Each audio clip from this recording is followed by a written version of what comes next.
Hello everyone and welcome back to another video from AI Basics.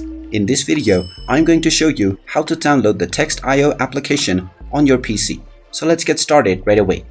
First of all, open up your web browser and then in order to install Text.io, you have two different options. You can either install the web browser version by typing in textio.com in the address bar and pressing enter. Now, once you are inside the Text.io website, you might find the install button alongside your URL box, which says install Text.io. You can directly click on this button and this will ask you whether you want to install this app. From here, you can tap on the install button to install this application.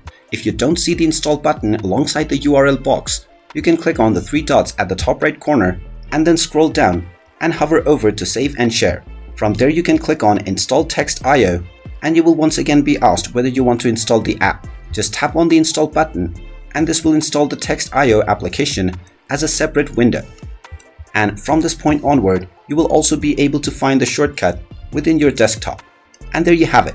That is how easy it is to install the Text.io application on your PC. If you find this video helpful, make sure you hit that like button and subscribe to our channel if you haven't done so already. Also ring that notification bell to never miss another update from us.